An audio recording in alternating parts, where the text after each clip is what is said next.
Hello everyone, welcome back to the new blog. दोस्तों बस office से आकर के बैठा ही हुआ था, डिनर का इंतजार कर रहा हूँ। बस डिनर बन ही रहा है, बस थोड़ी देर में बैठ के खाऊंगा। तब मैं बैठ करके थोड़ा बहुत न्यूज़ स्क्रॉल कर रहा था, तब मैंने देखा, एक न्यूज़ पढ़ा कि 18% जीएसटी लगने वाला है सेकेंड हैंड गाड़ियों के बेचने पर। पहले वो स्टेटमेंट आप देखो भाई, क्या कहना चाहती हैं, फिर मैं आपको समझाता हूँ कि ये पंगा क्या है और कैसे आपके जब आप सेकेंड हैंड कार बेचोगे तो वो इम्पैक्ट करेगा। तो भैया देखो, finance minister say that GST is a calculated on difference between the actual price and the resale price. मतलब ये जो जीएसटी कैलकुलेट होगा वो होगा एक्चुअल प्राइस।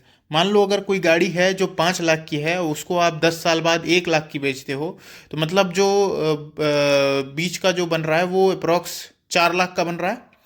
तो 4 लाख पर ही जो है 18% का जीएसटी लगने वाला है।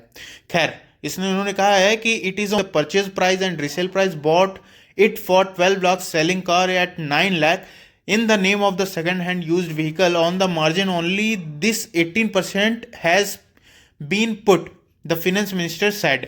मतलब कि इनके अकॉर्डिंग 12 लाख की कार 9 लाख में अगर आप सेकंड हैंड बेच रहे हो, तो जो 3 लाख का जो डिफरेंस बन रहा है ना, उसमें जीएसटी लगने वाला है। एग्जाम्पल के तौर पर समझ लो दोस्तों कि अगर मान लो अराउंड, एक मिनट मैं आपको कैलकुलेटर भी खोल करके दिखा दे रहा हूँ, कि मान के चलो कि अगर आप एक कार खरीदते हो तो 6 लाख की है, ठीक है। मैं 6 लाख टाइप कर देता हूँ, 600, 6,000 और 60,000 और ये 6 लाख, ठीक है। उसको आप 5 साल बाद या 10 साल बाद, 10 साल बाद मान लो 1 लाख की बेच रहे हो, ठीक है। 10,000 और ये 1 लाख, ठीक है। तो मतलब लॉस कितने का किया आपने? 5 लाख का, राइट। तो हमारे निर्मला सीतारमन जी का कहना है, हमारे फाइनेंस मिनिस्टर का कहना है कि अब इस 5 लाख पर जो भी है जीएसटी लगने वाला है। 5 लाख रुपए पर जीएसटी लगेगा। तो कितने का लग रहा है? वो लगने वाला है 18% का, डिवाइडेड बाई 100, यानी कि 90,000 रुपए।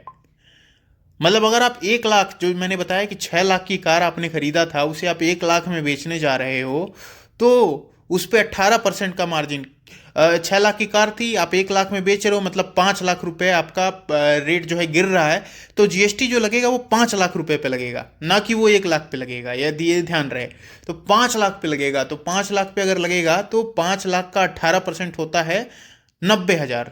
यानी कि 1 लाख की कार है और 90,000 की आप उसको मतलब 90,000 रुपए उसमें केवल जीएसटी दे रहे हो। 35 लाख का तो हमारा इन्वेस्टमेंट है, तो 36 लाख का घाटा कैसे हो गया? वो देखिए कैसा ये लॉजिक है यार, किस तरीके का लॉजिक है। 1 लाख की कार पे 90,000 का आप जीएसटी दे रहे हो। अगर कार आप कंडीशन की रखे हो तब तो आप उसको 1,90,000 में बेच सकते हो। बोलोगे खरीदने वाले को कि देख ले भाई, 1,90,000 में लेना है तो लो, नहीं तो ना लो।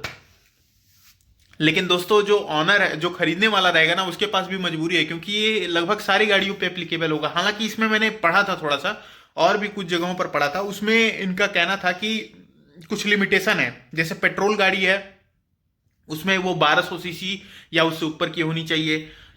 एसयूवी है तो उसमें 4,000 मतलब 4,000 मतलब कि लगभग 4 मीटर से ऊपर की होनी चाहिए। मतलब कुछ है क्राइटेरिया, लेकिन फिर भी मोस्ट ऑफ द कारें इसमें आ जाएंगी इनके जीएसटी के दायरे में।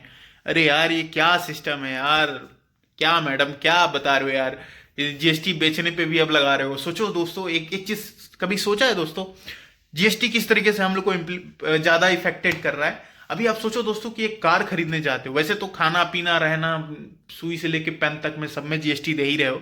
लेकिन एक चीज आप सोचो दोस्तों कि आप अगर एक कार लेने जा रहे हो, तो कार पर आप रोड टैक्स भी दे रहे हो, डिफरेंट डिफरेंट टाइप के जीएसटी टैक्स, ये टैक्स वो टैक्स दे ही रहे हो। सोचो फॉर्च्यूनर जो है ना, वो 25 लाख कंपनी बनाती है और 25 लाख रुपए जीएसटी चला जाता है, 50% का।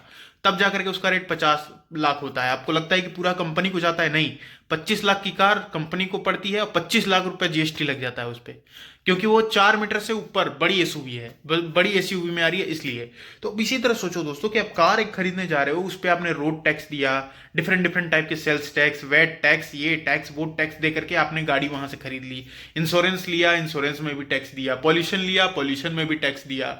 और उसके बाद फिर जब आपने गाड़ी लेकर के आप रोड पर निकले, तो रोड पर जगह जगह टोल दिया, टोल पर भी टैक्स दिया। पेट्रोल भरवाने गए, उस पर भी टैक्स दिया। सब जगह तो इतने सारे टैक्स देते देते देते देते उसके बाद अब उस गाड़ी को बेचने जाओगे तो उसमें भी अब आप टैक्स देने जा रहे हो 18% का। वाट वाट वाट, वाह भाई क्या बात है। आप ही लोग बताओ भाई यार, ये टैक्स कितना बढ़िया है। मैंने तो यार न्यूज़ देखा तो मैंने कहा यार, मतलब कार बेचने का भी यही हाल होगा अगर इस तरीके से होगा ना। तो नई गाड़ियों का तो रेट खैर बढ़ ही रहा है, लेकिन सेकंड हैंड गाड़ियों का भी रेट बढ़ जाएगा। कोई यार नुकसान में, अब मैंने जैसे बताया 6 लाख की कार का एग्जांपल दिया आपको, 90,000 का अगर वो जीएसटी भर रहा है और 1 लाख की कार बेच रहा है, तो उसको 10,000 रुपये मिल रहा है। तो जाहिर सी बात है वो भाई रेट बढ़ा के बेचेगा, वो 1,90,000 की बेचेगा, ताकि उसको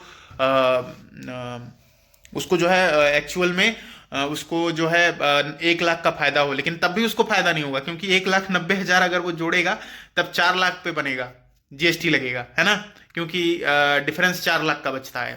तो यार देखो दोस्तों, यही सब जीएसटी वेएसटी चल रहा है यार, अपने मतलब जिंदगी झंड हुई पड़ी है। इतने सारे जीएसटी टैक्सेस देने के बाद भी रोड पे एक्सीडेंट। अब रोड पे देख लो कितना बढ़िया हमारे यहाँ रोड चल रहा है, काम रोड बनता है अक्सर ही धंस जाता है। ये तो हालात है। हमारे रुद्रपुर की भी बात देख लो, हमारे रुद्रपुर में जो हल्द्वानी वाला मेन हाईवे है वो अक्सर ही धंसा रहता है, टूटा ही रहता है। बना इधर का बनेगा तो उधर का टूट जाएगा, उधर वाला फिर बंद करके इधर का बनाएंगे, तब फिर इधर का उधर का, मतलब शिफ्ट होता रहता है।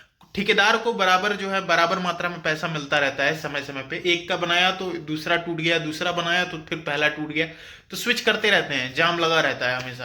तो यार यही तो हालात चल रहे हैं। खैर आपका क्या इसमें राय है, आप जरा हमें कमेंट सेक्शन में जरूर बताइएगा। और जीएसटी बाबा को राम राम। और ज्यादा कुछ बोलूंगा नहीं, नहीं तो बात बड़ी दूर तक जाएगी।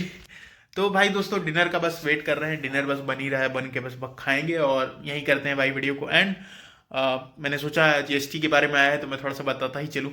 खैर मिलते हैं नेक्स्ट ब्लॉग में। Thanks for watching this video.